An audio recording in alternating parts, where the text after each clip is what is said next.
course it didn't matter. It was a Shinsuke match. Yeah, pretty much. Hello, people of the internet. Welcome to another episode of SlamTube here on Pez of the Mind. I'm James Phoenix. With me is Chris the Mole. I am. And we are here to discuss the just ended pay-per-view airing from Saudi Arabia in spite of some public objection. That being WWE. Oh, I hit the wrong. Let's not go into all the political bullshit. I hit the wrong button. Crown Jewel. There we go. Fair enough. But like I said, let's not go into the political bullshit. That's fair. I'm not going. I'm just mentioning that there was some controversy. People can look it up. There's always controversy. To be fair, there's controversy with WWE. There's not controversy with every other company that's doing business over there. No, there is. And the same people complaining are the same people who fill their cars with the oil from the same place. Because they're hypocritical fucks. Our country only gets like 11% of our oil from them, so whatever. Yeah, and it's the one that you mostly use for the public. Anyway. So, yes, Crown Jewel aired from over in Saudi Arabia, and there were quite a few matches on this program, so let's get the heck right in this. Of course, most of these were matches involved in the WWE World Cup tournament to determine the best in the world. Which, I will say, straight away, they should have changed the name of the tournament. Yeah. I'm not complaining about the World Cup or how it was. However, either change the pay-per-view to be WWE World Cup or change the tournament to be WWE the Crown Jewel, where the winner becomes the Crown Jewel of WWE. Yeah. And can make claim that they're the best. It makes no sense to have the tournament unrelated. Well, to be honest, I think both names were pre-selected by the Saudi royals who were paying for this. So, yeah. It's still a weird choice. It is, but from what I read, they mostly only wanted a World Cup tournament because they were mad that they didn't get the football World Cup. Your football, not ours. Yeah, the one that actually played with feet. Yeah. But yeah. At any rate, the program opened with the first quarterfinal match of the WWE World Cup, and that was from SmackDown, Rey Mysterio versus Randy Orton. Yep. And this is a good match. I mean, these two guys are veterans, they're experienced, so I expected this to be a good match, and they put on a good show. Yep, and the winner was Rey Mysterio. It was. Although he didn't leave looking like the winner because Randy Orton beat the crap out of him. He did, because that's what Randy Orton does. Yep. I don't know. And the second match for SmackDown was right after, and that was The Miz versus Jeff Hardy. Yep, which that was a good match as well. Yeah. And the Miz came away the victor in that match, which is pretty cool. Yep. I mean, I was very impressed with the Miz over the course of the entire night for the most part. I was going to say, it's also worth noting, Miz won cleanly, which he hardly does. He did. And it was a beautiful reversal twist of fate into skull-crushing finale. Yeah, it was a nice hit, too. It was well done. Yeah, the whole thing, the whole reversal and done, it looked nice, and it was a clean victory for the Miz. Yeah, it was smooth, and that's good.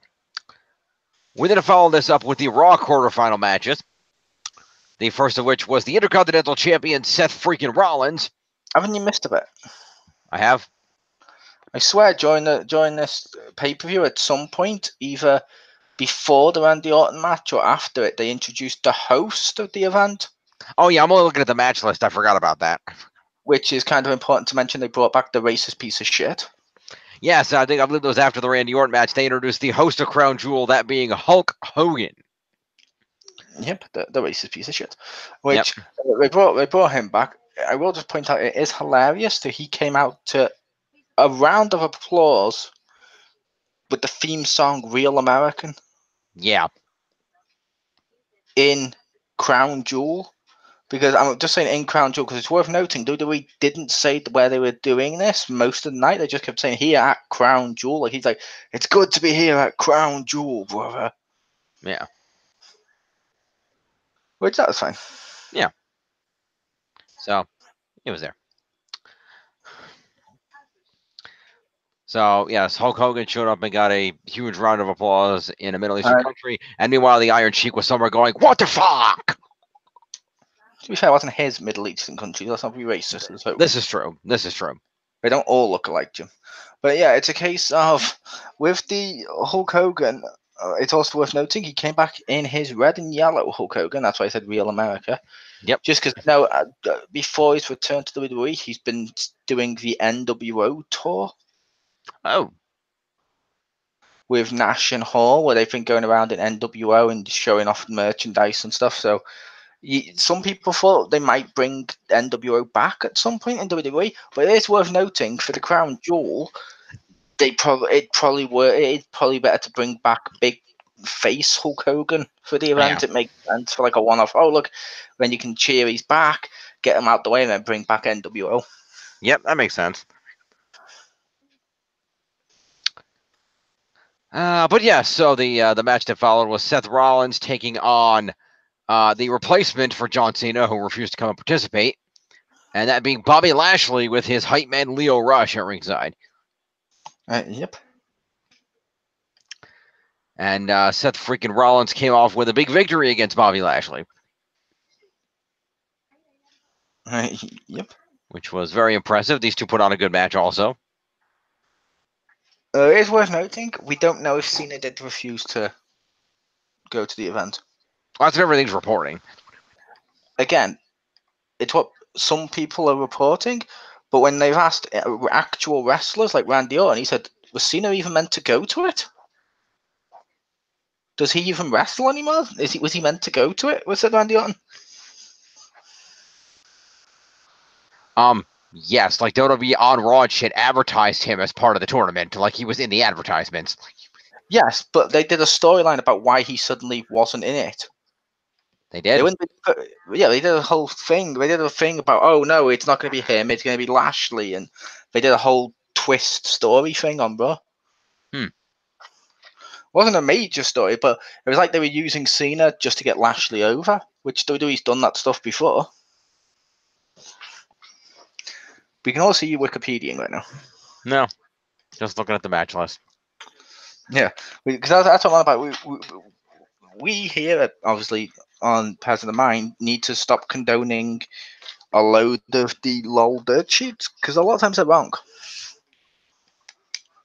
So I'm just saying we don't know for sure. I'm just saying some of the wrestlers have said was he meant to be there? So we don't know if he was or not. Because at the moment, it is worth noting, isn't he in China filming stuff? No, I think he finished that a while ago, but I could be wrong. So it's rare for him to get time off.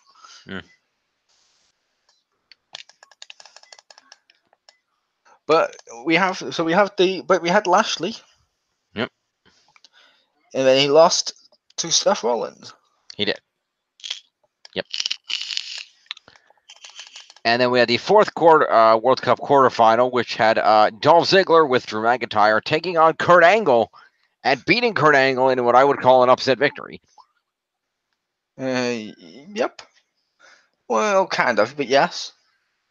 Say kind of, because let's face it, WWE themselves have even acknowledged this isn't Kurt Angle in his prime. True. Like even since he's been back, he's been getting beat up pretty easily, to the point during the feud for WrestleMania with Kurt Angle, it was Ronda Rousey versus Triple H and Stephanie, and then she had to go, oh yeah, and Kurt's with me. Huh. Which it's not prime Kurt Angle. Let's face the fact. This isn't Dolph beating prime Kurt Angle. He beat old man Kurt Angle. Yeah, although to be fair, Kurt Angle did cut a promo before the match talking about how this was his opportunity to prove that he was still prime Kurt Angle and still the best in the world, and then he lost. Yes, which means he thinks he's prime Kurt Angle, but everyone else and all the evidence shows he's not. Yep. So after the first quarter, all the quarterfinal matches were done, we had a little break in the tournament action to have the Bar, accompanied by the Big Show, defend their SmackDown Tag Team Championships against the New Day. Which I'm just going to say for the record, I can't decide if New Day's entrance was racist. I can see why it might be. I'm just saying they're in an Arabic land and they come out on a fucking magic carpet while the commentators make Aladdin jokes. Yeah, that's slightly racist. Yeah, I'm just pointing that out because a lot of people won't point that shit out because I know at the moment in the media we're only supposed to point that out if it's white people doing it. Mm-hmm. Like, let's face it. Like, let's say the bar came out and they had an event in Japan, and the bar suddenly came out dressed in Japanese, Japanese outfits, doing Japanese stuff. People be like, "That's racist." But New Day does it. True. Everyone's gonna be like, "Woo!" But it's like, no, they're racist. They've done Yeah. whiteface and they've done this. It's kind of a racist gimmick at the moment. It is. Although then everybody was cool when Tensai did it, sort of. To be fair, Tensai didn't say he was Japanese. They even mentioned he was Albert, went to Japan, trained, and learned their ways. He was like Tom Cruise in The Last Samurai. Nice. Or Finn Balor or AJ Styles at the moment, just about what we actually he got the stuff painted on him. But it was because he'd been over there learning. It wasn't because he was actually Japanese. Fair enough. And the Bar sufficiently retained their tag team titles with a little interference from the Big Show behind the ref's back. Yep. Oh, I will point out, I'm okay with Big Show interfering. Mm-hmm. Because I loved when Michael Cole and the stuff on Big Show first, they were like, "Boo, that's not right. How dare he?" To which Corey Graves points out, but they always have a third man. This is literally 3-on-3. How is this not fair? It's true. Which means it is fair. Yep. And if you're pointing out, and not you, but when people, like the commentators, point out how unfair it is that Big Show interferes, they're literally drawing attention to the fact New Day is a team of faces that constantly cheat, but never get told they're cheating. Yeah, it's true. But yes, what's that? I said I'm glad the Bar won. Yeah, Bar won. So retention of the tag titles. Good for them. All right. We then went to our World Cup semifinal matches. The first of which was The Miz versus Rey Mysterio. Yep. In which The Miz once again a great match against Mysterio and picked up a big victory. He did. And I think this one was also clean, wasn't it?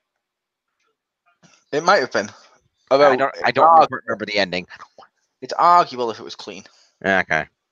No, the reason I say it's arguable if it was clean is obviously if it's clean, there's no way to say that the victory wouldn't have happened.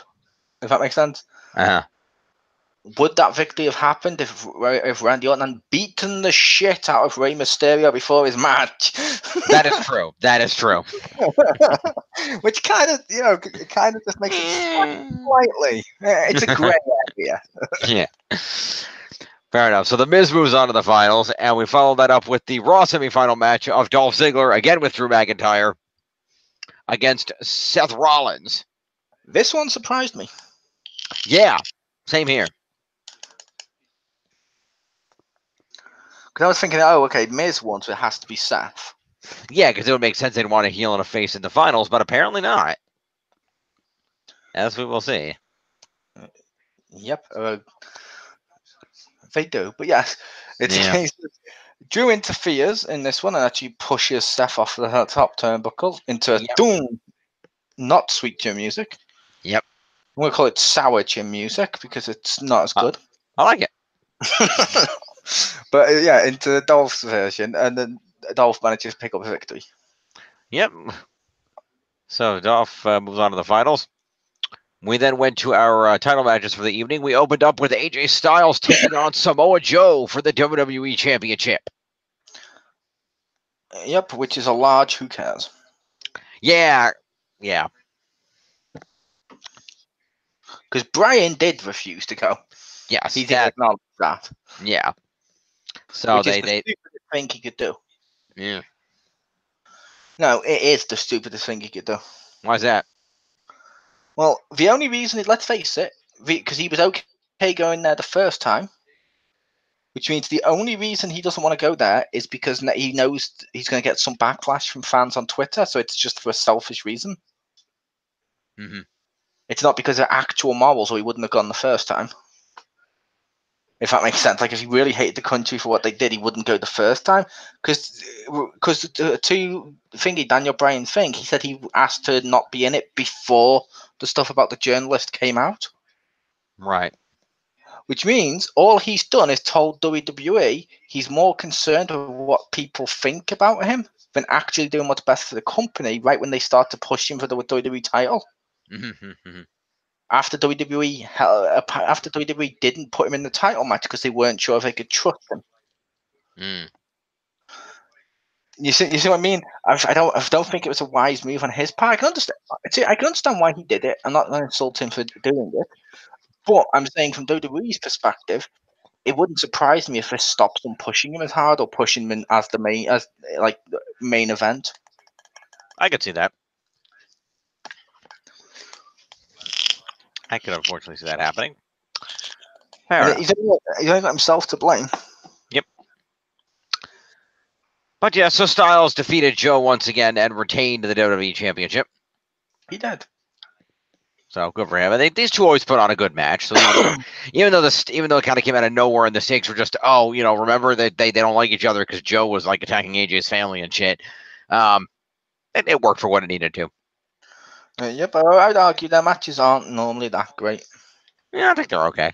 Only because we know for a fact Joe won't win. He never fucking wins the title. He never wins the title. Therefore, it's a thrown together match at the last second where we know AJ's going to retain. It's boring because you're like, well, I don't care at this point. You put no effort into this. Why should I? Fair enough. I mean, arguably, obviously, the Universal one was put together at the last second, kind of, because they tweaked what was there, but that was for a legitimate reason. Yeah. All right. So the title. What's that? I was kidding. I said, speaking of the Universal title. Yes, the next match after this was the match for the currently vacant WWE Universal Championship between the Monster Among Men, Braun Strowman, and the Beast Incarnate, Brock Lesnar. Nice. I'm wearing my Beast Incarnate top. And as one of the kids asked when they saw the top, they're like, that's Belle from Beauty and the Beast. Yep. And it's funny because she's young. She's like, I watched Beauty and the Beast recently at my house. And I was like, oh, did you watch the one? And she goes, no, I watched the wrong one. She's what she calls the line because she didn't know what live action and animation meant, but she says this is the right one and the other one's the wrong one, and I didn't even tell her that. Nice. Which makes it, yeah, okay, even kids can tell that's the wrong Beauty and the Beast. Yeah, clearly. And it was fucking terrible. Yep. But anyway, this match was interesting as we started off with Baron Corbin, the acting general manager of Monday Night Raw, coming out to the ring and fondling the title belt. And then he proceeded to bring it in the ring to kind of show it off, and then bash Braun Strowman in the back of the head with it before the bell rang. Yep. Now, in spite of this, and Brock Lesnar hitting 4 F5s, Braun Strowman kicked out of each and every one of them until Brock decided to hit a couple different moves, and then a 5th F5, and that finally kept Braun down. Yep. I wonder if they're going to build it so Braun wins the Royal Rumble. I could see that. So we can have a WrestleMania thing, and then they can crown him as the new face of Raw. I could see it. Or Seth will, after he's finished with Dean, assuming their feud finishes before WrestleMania. Yeah. And also assuming that Roman's not back in time for the Rumble. He's going for leukemia treatment. Yeah. That takes months and months. Valerie Vernon left Lost Galaxy for it, and she was back by the finale. Which, given that show, I think, is filmed over 8 months' time. Yeah, that's also acting. Yeah, I know. I'm just saying that either way, she was at least healthy enough to appear there. Maybe not to compete, but at the very least, Roman didn't necessarily have to compete. I mean, now they sent John Cena out there with practically a broken freaking arm to win the Rumble once. Yeah, but I will also point out for people listening, battling leukemia obviously is serious. Not everyone can suddenly show up. It's actually over 50% of people, adults, don't survive. I don't think that number is accurate, but fair enough. Yeah, it was like 51% of adults don't make it. Okay. It was something along those lines. I was like, oh, when I saw that, I was like, yeah, okay. So obviously it's a serious thing. If he goes through the treatment, he might not ever get physically well enough to wrestle again. It's possible. But I mean, I have faith in Roman, if only because, like he pointed out, he went through this treatment and he beat it before. He did. But I would also point out there's been other people who did. Yeah. Like, for example, as I've mentioned before now, like my uncle battled cancer and died because of cancer. Mhm. That's what I'm just saying. WWE, I don't think WWE will be waiting, thinking, oh, well, he's definitely coming back. I guess we'll have to wait and see. But anyway, Brock Lesnar did become your new Universal Championship, and Paul Heyman gave him a wonderful pat on the back on the way up the ramp, telling him how proud he was of him. I'm just going to say, and you can watch this back, no, he didn't. He became the new Universal Champion. What did I say? He became the new Universal Championship. Oh, What? So Strowman and people are going to wear him around their waist? Okay, my bad. Baron Corbin will open up Raw with Brock across his shoulder and... Yeah. All right, so... Yeah, which... It was a squash match, but it told us... I'm okay with that, because it was a squash match for a story. Clearly, Corbin's going to get these hands on Brock. Yeah, and I like the fact they did still make Braun look powerful by kicking out of like 4 F5s before he finally stayed down. So it clearly didn't make him look all that weak either. Yeah, plus Survivor Series is coming up. Yep. I can probably see Baron Corbin having a team. Yep. I don't know if Braun will have a team or if it'll be a team led by someone else like Kurt or something. Maybe. Although the thing about Survivor Series is the theme now is the cross-brand and stuff, so there'll be a Raw team, but it'll be facing the SmackDown team. Possibly. Because I know they're actually doing Champions v Champions, but they might still have a traditional SmackDown one, a traditional Raw one. I'm not sure yet. They could. Yeah, they could. The only indicator is the fact that on SmackDown last week or the week before, whenever it was, Paige went up to Charlotte and said, hey, I'd like you to be the captain of the SmackDown women's team. Yeah. So, at the very least, you're doing a women's match. I don't know about the guys. I guess we'll find out. Yeah, I'm not sure. Like I said, they could do both, to be fair. I'm not sure. Yeah, if they felt they had enough room on the card, they could, sure. I don't know how many we'll get, but they could, though. We'll see. I'm sure we'll find out about quite a few on Monday and Tuesday, given that it's only 2 weeks until the pay-per-view. Because it has to be... Because, I was like, you can't set up Baron Corbin getting killed by Braun now and not do a pay-per-view payoff. We'll see. All right, but yeah, so Brock Lesnar becomes your new Universal Champion. Yep. So we'll see if maybe that does lead into him finally becoming the first ever 2-sport champion. Yep. That would be kind of cool. And then we went to the WWE World Cup final match, which was scheduled to be The Miz versus Dolph Ziggler. That just, from the word go, was like, I don't even know what's going on. So the match started, and the ref decided to eject Drew McIntyre from ringside, which I understand that decision completely, given the previous 2 matches.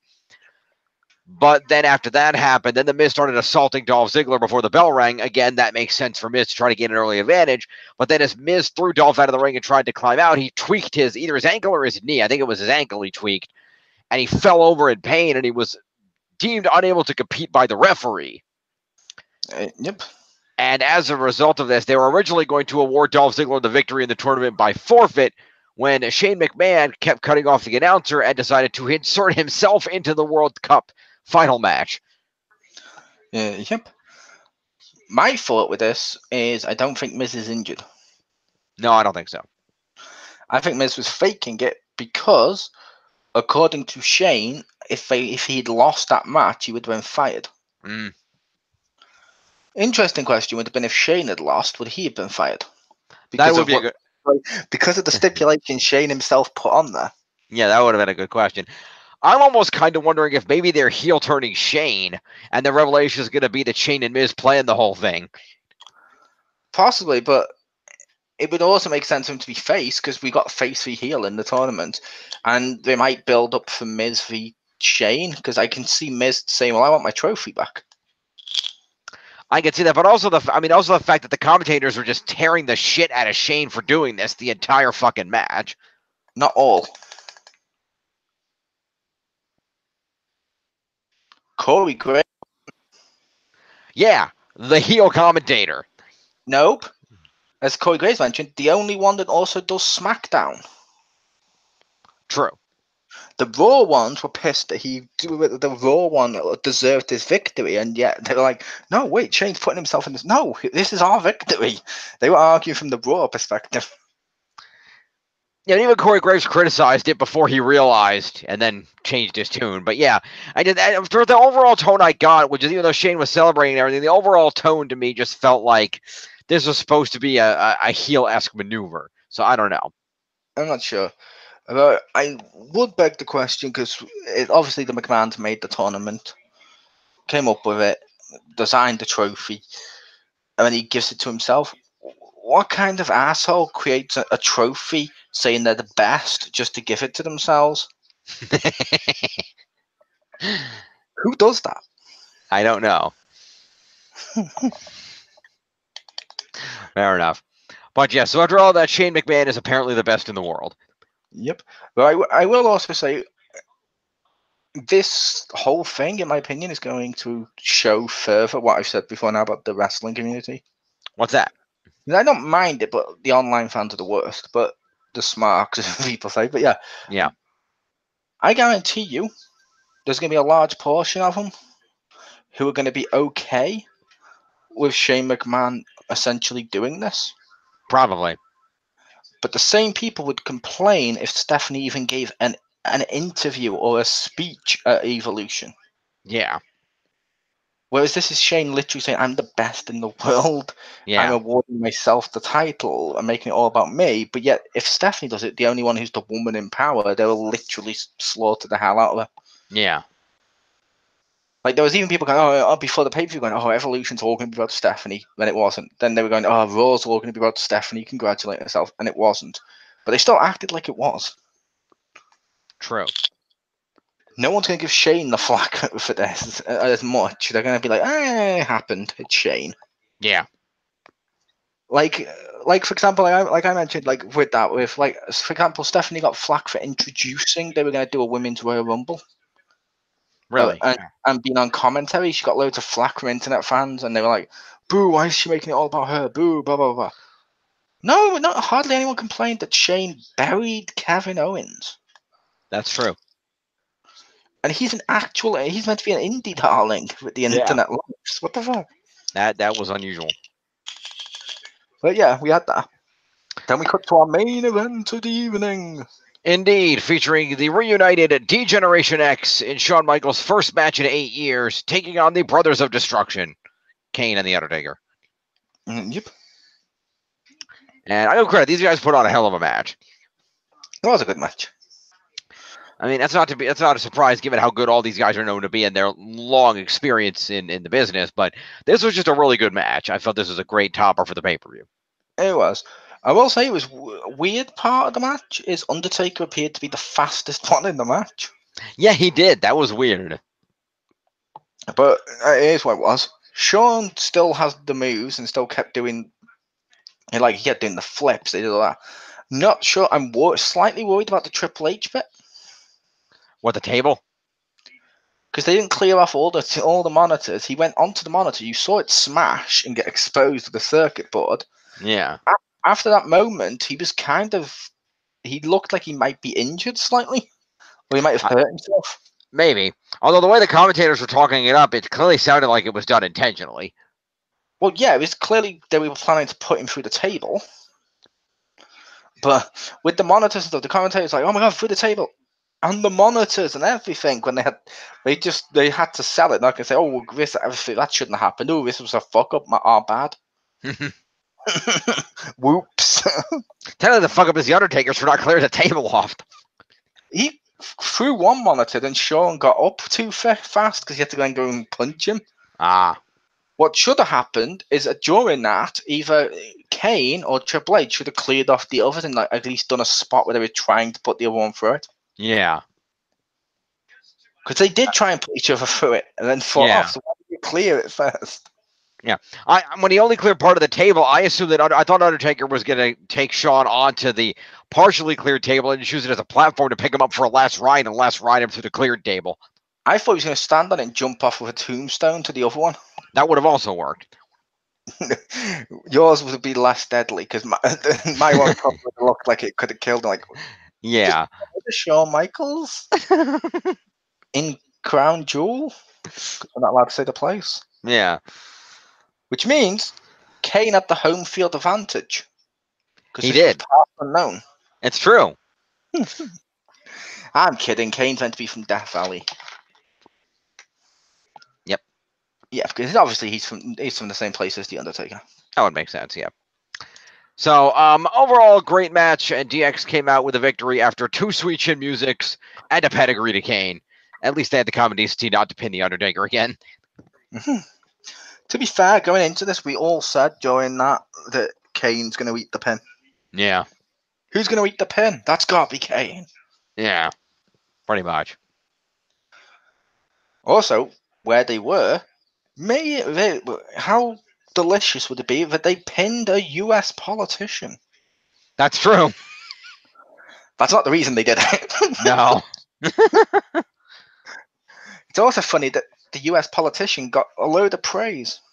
Yeah. It would have been funny when they took the mask off and were like, oh, it's the politician. Major props to the crowd.